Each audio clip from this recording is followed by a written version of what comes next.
F1. Red flag. Red flag's to slow down. What? The checkered flag is waiting. I can see our Checkered Flag podcast being quite spicy. 5 Live's Checkered Flag podcast. Hello and welcome to the paddock here in Monaco. We have just watched the Monaco Grand Prix and it was Max Verstappen that took victory during a race that saw some mixed conditions. To talk through what we've just seen, I'm joined by former Formula One driver Jolyon Palmer. Jolyon, yesterday you teased me because I said it was going to be a great race.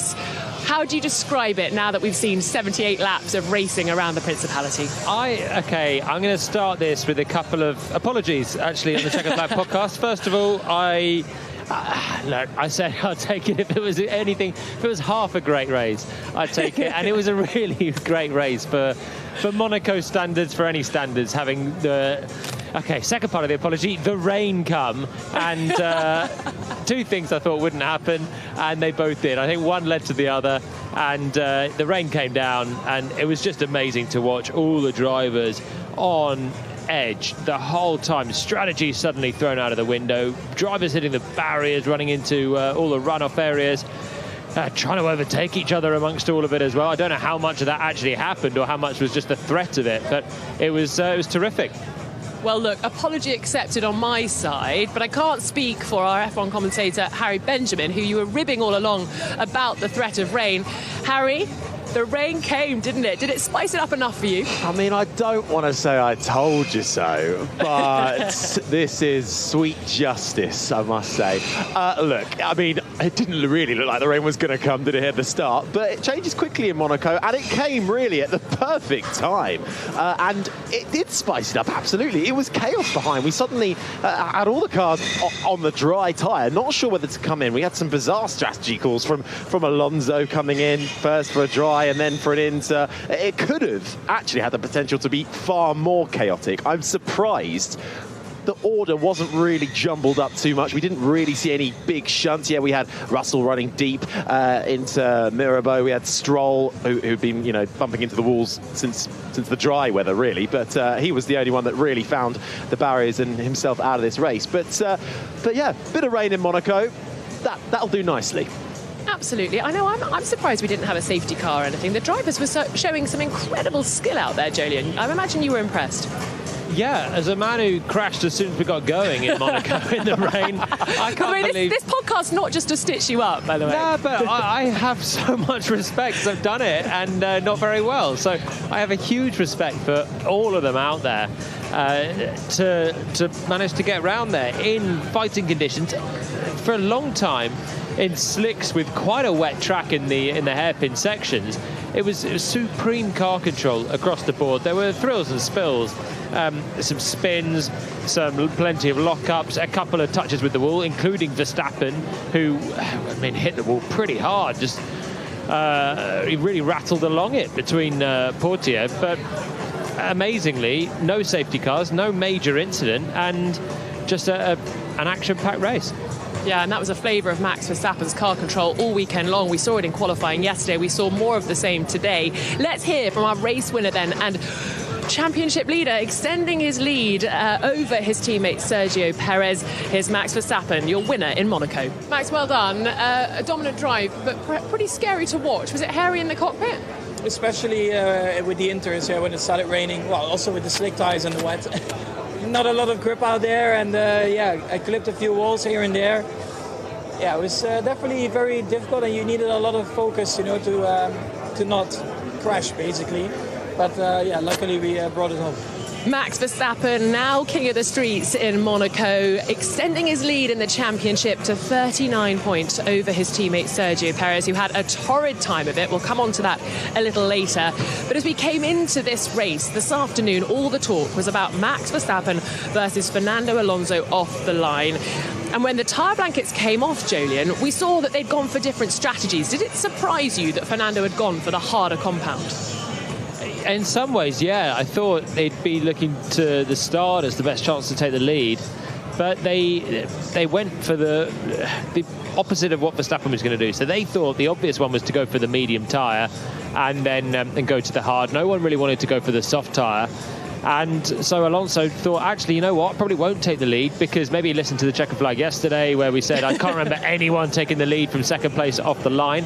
And so he didn't go for it. Slotted into second, and that gave him actually a good chance to just go long into the race and wait for a chance of rain, chance of a safety car. So it was a good strategy from Aston Martin. Just Red Bull countered it, not on the tyres, but on Verstappen driving, and he did a great job on the mediums to make them look like a hard, and kept his distance to Alonso, even though he was theoretically actually on the worst strategy. He was actually a little bit more under pressure into turn one from Esteban Ocon behind, who was trying his luck. Verstappen just got such a good start. But Alonso, best finish, I should say, since the Hungarian Grand Prix 2014, where he last got a second place. So I think he'll be happy with that. Confusion over this strategy when it came for the wet tyre to change over at the end. Bizarre, really, and him not saying anything too much about it at the moment. But I think once again it's another P2 for Fernando Alonso. He'll be very happy with that. It's actually only 12 points between Alonso and Sergio Perez, who's in second. And if Perez has any more shockers like he did this weekend, Alonso might well find himself splitting the Red Bulls in the driver's standings. Yeah, Fernando Alonso just looking so happy and cheery, and as you say, we'll talk about his strategy a little later on, but Max Verstappen, he's got to feel so confident now, Jolien, opening up that lead. We head to Spain now. He knows it's all his for the taking. It's almost zipped up, or is that too dramatic? One hand on it, I'd say.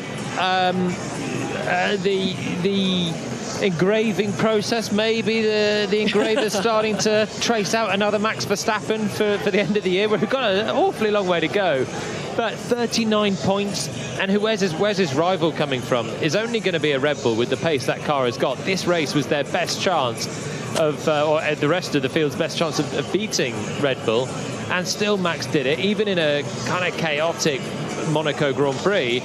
Not only he did it, but he did it on a track that Perez has been so good at in the past, and Checo got no points. So 39, the gap.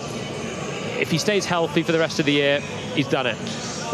The other thing, though, I wonder with this, and we see it time and time again, we spoke about it with Lewis, and perhaps, sorry, this is a bit bigger picture, but how do you stay, or is it a stupid question, staying motivated if you're Max Verstappen, if it is this easy for him? And it does always seem like he is special. He's got something else. But to say one hand on it, round 6, how does he find the enjoyment in the fight? Well, he's still got to win every race, or not win every race, but he's still got to fight for the win in every race. So he's got the talent to do it. The same as Hamilton had many championships that he was in control of from quite early on. And you've just got to have the mentality of, okay, I want to win every single Grand Prix if I can. And Max has shown that he can do that.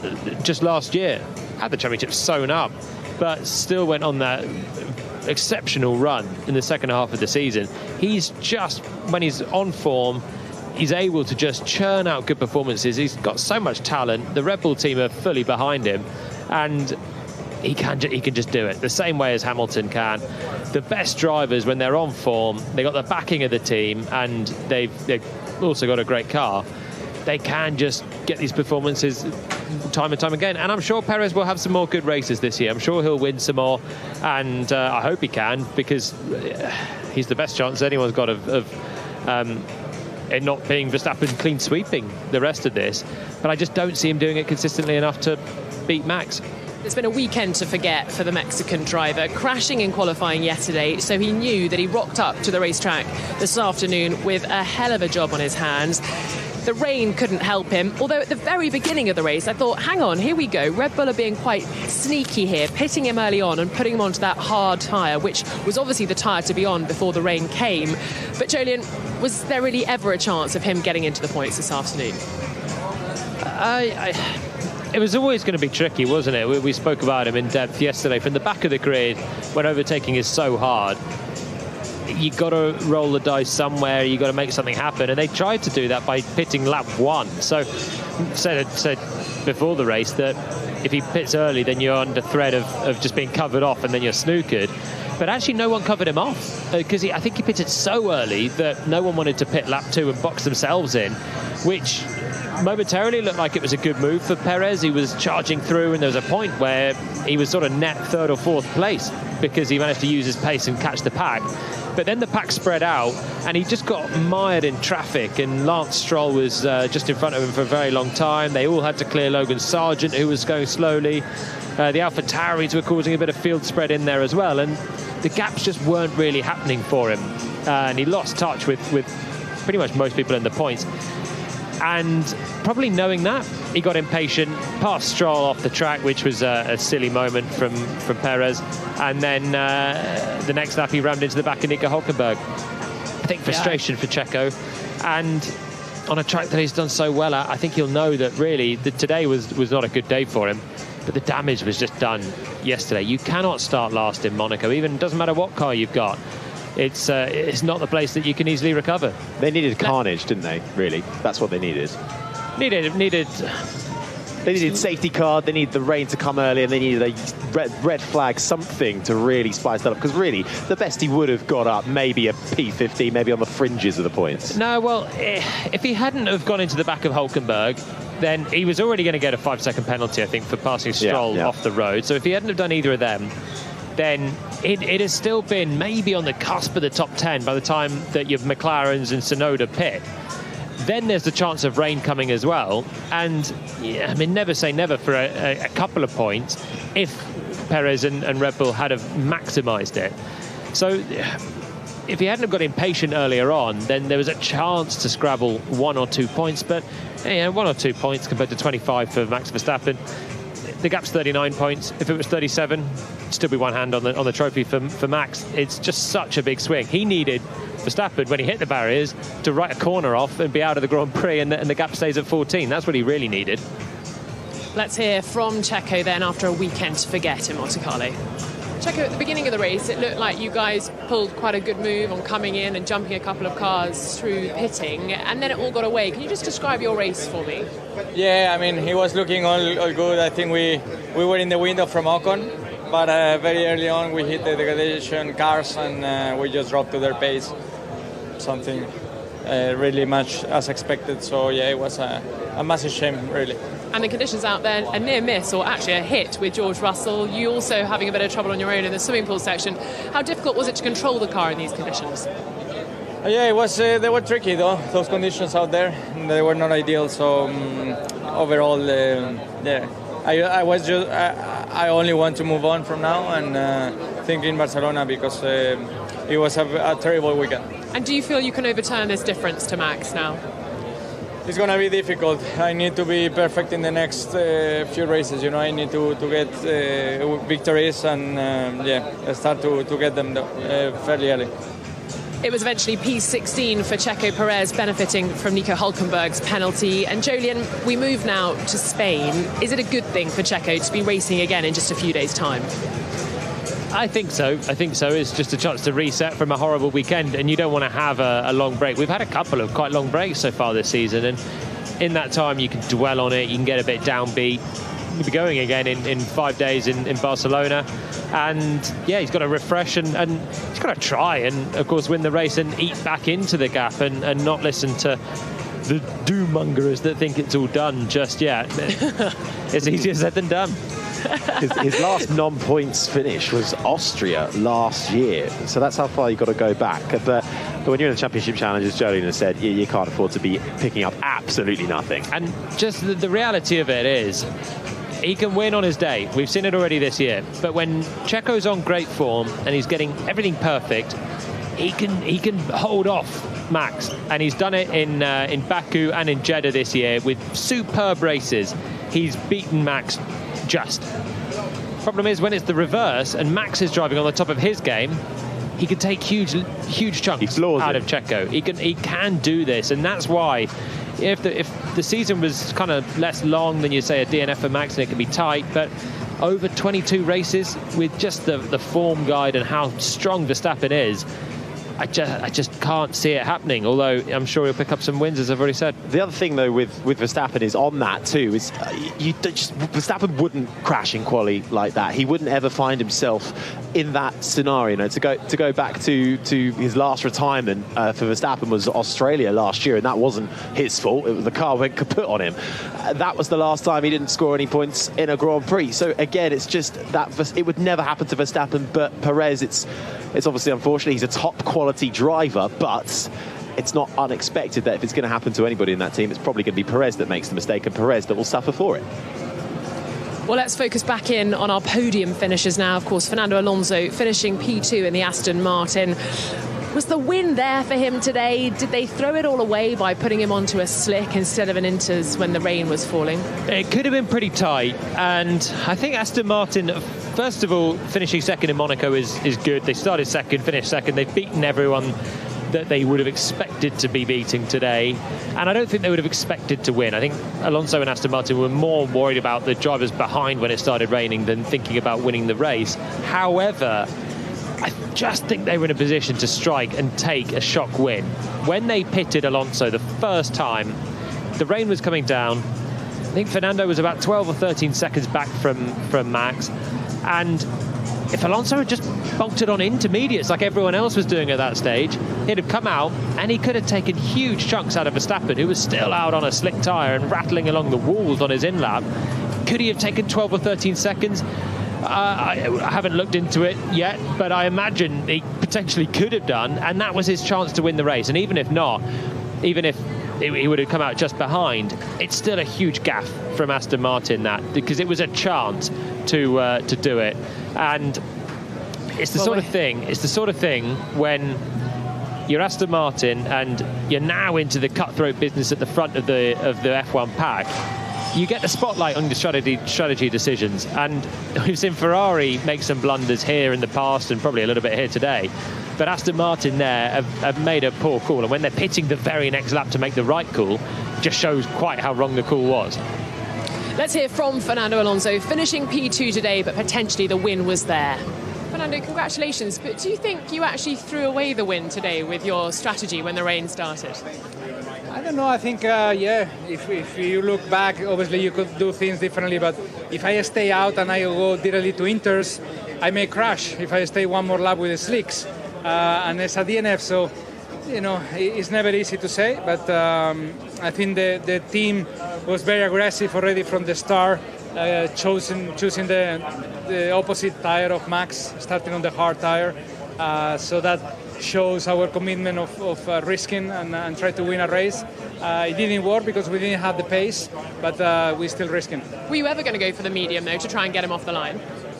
There is only 130 meters from pole position to turn 1, so we thought that it was impossible, physically impossible to overtake a car with whatever tire. So we opted to play the long game in the race with a hard tire, but we were not quick enough.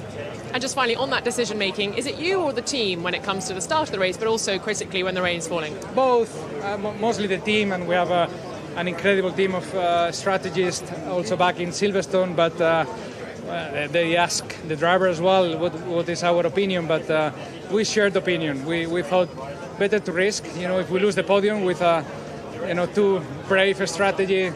We had already 4 or 5 this year, so, let's go for a win. That was Fernando Alonso finishing P2 this afternoon. But, Jolien, I felt his answer was slightly cryptic. What did you make of it? Well, first of all, he's obviously in agreement with the team on how they've called the strategy from the start, and there's definitely no blame on anything about how it's gone about. But I also just feel like he doesn't quite know what would have happened had he fitted Inters, because when you're in the cockpit, and I think Fernando was 12 or 13 seconds back from Max, you can't see the driver ahead. You don't really know where he is. You know he's disappeared off at the start, and then you might not see him again, and he didn't. So he probably doesn't know the reality that if he had fitted the Inters on that lap that he pitted and put on the mediums, if that had been Inters, at the very least, it would have been very close with Verstappen when Max came in the next lap. So he'll go back and probably watch it debrief, and they'll be looking at that, because that was the clangor of a call. But, he's saying, if we'd stayed out, then this. If we'd pitted on earlier, then this. They pitted at the bang-on right time, but they just fitted the wrong tyres. I don't know. His answer... It's Fernando Alonso, the wily old fox. I think he knows that they made a mistake. I think Aston Martin made a blunder. I think it was a team effort. I don't think Alonso can really just point the blame at Aston Martin because they were constantly in communication in the build-up to coming to the pits. What tyre should we go on? His engineer saying it's dry in the pits. You're pulling away from Ocon behind. But it was in that middle sector that he'd just been through. That was really where the rain was, and the rest of the lap was still dry. So it was a mixture of confusion. It was risk versus reward. But I think Verstappen and Red Bull were a little bit... Christian Horner's coming out and saying, and apparently, they were on the ropes. Alonso might well have got us. That could be just typical Christian Horner talk. But I really think they threw away something there. But Alonso doesn't quite want to make it as big a thing as it might be. And the interesting thing is when they were talking about a pit stop, Fernando was reporting back saying, it's pretty wet in turns 8 and 9, which is Portier, but then it's quite dry on the other part. So the reason they went for the mediums is because they thought the rain was going to pass, and then actually when it did dry up, the track dried quite quickly, considering the amount of rain. Another 15 laps and it might have got back to slicks. So if it had stopped raining when Alonso pitted, then fitting the mediums might have been an okay thing to do. The thing is, it obviously didn't. And in the end, Alonso was like, it's pretty wet there. I don't know. So he left it up to the team to choose, and they went with the wrong option. And at the same time as everyone else in the field was taking the right option. And so that's the mistake. And it cost them at least, at the very minimum, a huge fighting chance of taking the fight to Verstappen.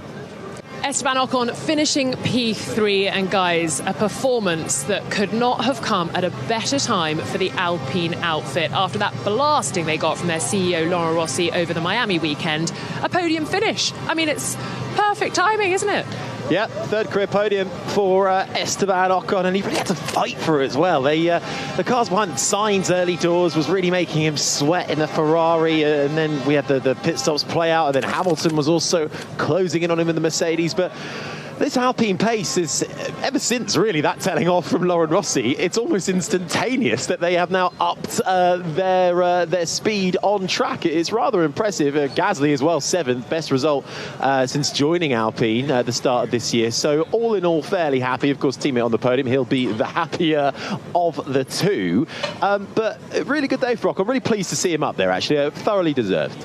Yes, I think his teammate Pierre Gasly seriously downbeat due to the strategy calls that the team made. But on the other side of the garage, yes, it's elation. Let's hear from the Frenchman, Esteban Ocon. Esteban, congratulations. A podium in Monaco, especially in such tricky conditions. That one must feel fairly satisfying, I imagine. Very, very satisfying. It can't be a better moment than that. This is the best we could have done, really, out of that weekend. I mean, the cars ahead were too fast, and we were never expecting to be able to do a podium here, and speechless. I don't know what to say, but emotions are obviously rising at the moment. I heard I got driver of the day, so I want to thank everyone for giving me that. I thought I was never going to have it, so finally got it. Well, congratulations for that. Obviously, a few weeks ago, the team had a telling off from your CEO, Laurent Rossi. Is this performance to take that, Laurent, or is it actually the performance he was alluding to that you guys weren't pulling out each weekend? I think what we've done today is outstanding, and I believe in the project that Laurent, Luca De Meo, they are building. I'm very sure we are going to get there. Today, we are on the podium. Today it's a reward for every single member of the team that have contributed. But we need to keep pushing, and that's what we are doing. And today we are proud, but hopefully it's only the beginning. Mixed emotions for Alpine, with Pierre Gasly feeling a little disappointed, but Esteban Ocon taking a podium, and then it was a double points finish for the team. So Jolien, surely they move forward to Spain, feeling like they're making steps in the right direction. Some of the biggest smiles in the paddock were down at Alpine. All of the top three had really good weekends. Verstappen, Alonso and Ocon. Ocon was sensational this weekend. His qualifying lap in that Alpine was amazing at the end yesterday, and then starting third with Leclerc's penalty gave him this opportunity. But as Harry said, it was a defensive drive from lap 1 to lap 78. First of all, with Sainz launching in some pretty feisty attacks. Then there was the threat of an overcut with Sainz, and then Leclerc, and then Gasly, which is why Gasly's a bit disappointed that he pitted. And then Russell finally had a great chance. So he had to deal with all of that. And then finally, Hamilton had a go at him right at the end. So in all of it, Ocon was threatened by the 5 drivers that finished behind him, all at different moments. And he soaked it up, and he delivered probably his best ever weekend in Formula One. And for Alpine, huge. They go back into 5th in the Constructors, and they've now got more than double McLaren's points. So that was a really big point haul from them, and much needed. Maybe Laurent Rossi needs to have a little word more often. Rev them up. Yeah, I think there'll be some hearts that couldn't take it again. Well, they've still got a few more races for their 100. Was it their 100 race plan that Otmar Zafnauer laid out at the start of the year? So, well, if they can do this rate of improvement at every race, they'll be right on track. They're going to hope that they can. So an improved performance from the Alpine outfit. Let's take a little look further down the field then. It was Lewis Hamilton behind Esteban Ocon, just off the podium, ahead of his teammate George Russell. He had a bit of an altercation with Checo Perez in the wet conditions. He got a little penalty, a 5-second penalty. Charles Leclerc finishing P6 in front of his home crowd. Not the weekend he'd have hoped for, ahead of the second Alpine, Pierre Gasly. And then it was Carlos Sainz in P8. A strategy blunder from Ferrari, and I think Carlos was pretty disappointed with how it all played out. Jolyon, if you were Carlos, how do you move forward with the team to ensure that doesn't happen again? Well, there's 2 parts to it. Both pit stops for Sainz he was not very happy with, but no, they both. The first one didn't actually lose position, but it was a chance to go and pass Ocon for a podium. And a Monaco podium is very special, and Sainz was just looking at it for so much of the Grand Prix with Ocon in that place. First one, Ocon pits, and Sainz is then on the hard tyre that can go a long way. And with the chance of rain coming, they could have taken that tyre all the way to the rain, potentially, cut out a pit stop, and that would have been third for Sainz. But it wasn't as simple as that, because there was the threat of Hamilton coming behind, and there was a chance of Sainz overcutting Ocon as well, but actually Ocon's outlap was pretty strong.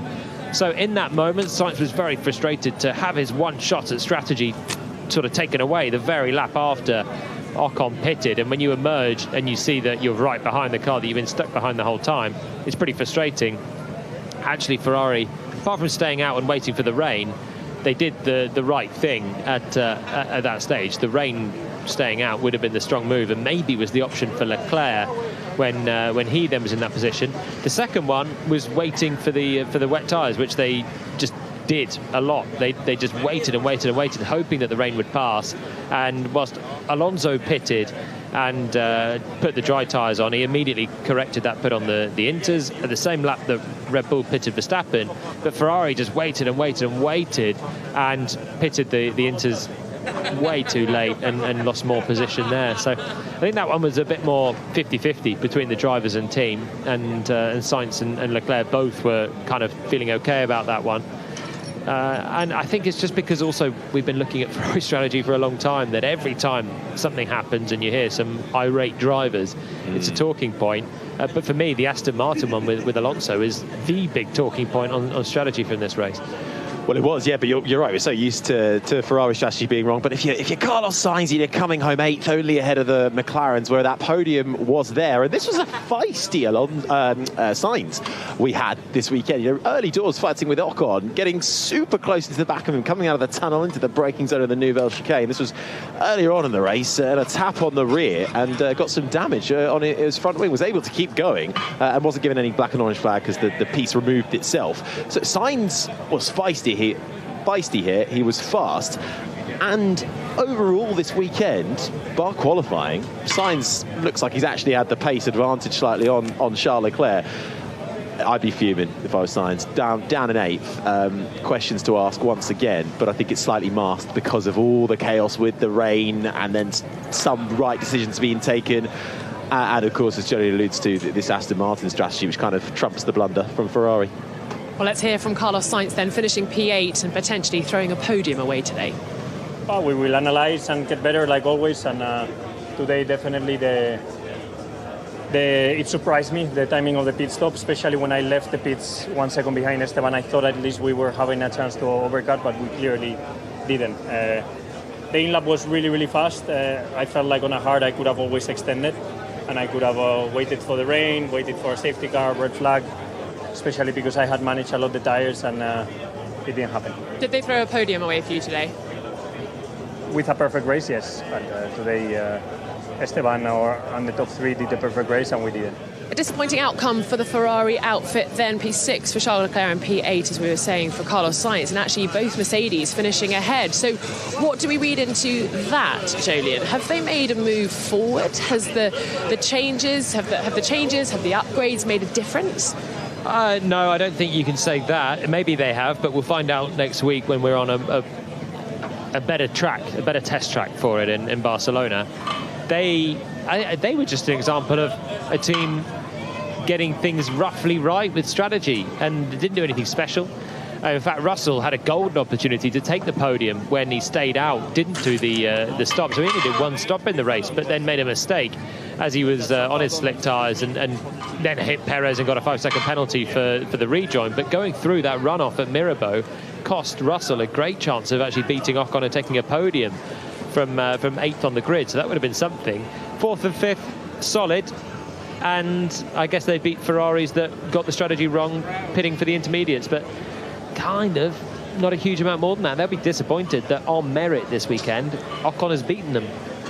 I think they'll be happy, Mercedes, that they managed a fairly solid, clean weekend. Yeah, there was a couple of skirmishes with the wall, but Spain up next, that is a track where you could properly get the data for these upgrades, and the result of a 4th and 5th from Monaco will buoy them up for that, I think.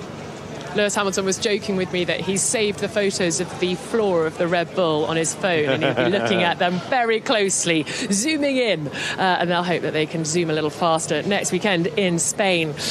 So we carry on from P8, which was Carlos Sainz. Behind him, the 2 McLarens headed by Lando Norris, Oscar Piastri taking the last point. And then it was Valtteri Bottas, P11, ahead of Nick de Vries. Maybe a good weekend for him, slightly finding his feet, ahead of Zhou Guanyu in P13. Then Alex Albon ahead of Yuki Tsunoda. Sergio Perez, P16, not managing to salvage much from the afternoon. Then it was Nico Hülkenberg with that time penalty down in P17, ahead of Logan Sargent. And 2 drivers didn't make the checkered flag, and that was Kevin Magnussen and Lance Stroll. So that's how things shook out at the end of the Monaco Grand Prix. And we started with talking about how we sum it up. Jolien, good, great, looking forward to coming back next year? Yeah, I'm pleased. I'm always pleased when the Monaco Grand Prix is just not horrendous. And thank God for that rain, eh? Yeah, it did really help. It was the same last year when we had the rain, and it was close to the finish, and okay, you don't get a lot of overtakes, but there's still some talking points. It's not horrendous. I love racing in Monaco. I love the weekend, and it just feels like every time that we get a bad race, people love to just dump on it. So I'm pleased that we had some rain, had a decent race, and I'm looking forward to coming back next year. Oh, good. Well, you can look forward to going racing again next weekend because, of course, it's the Spanish Grand Prix.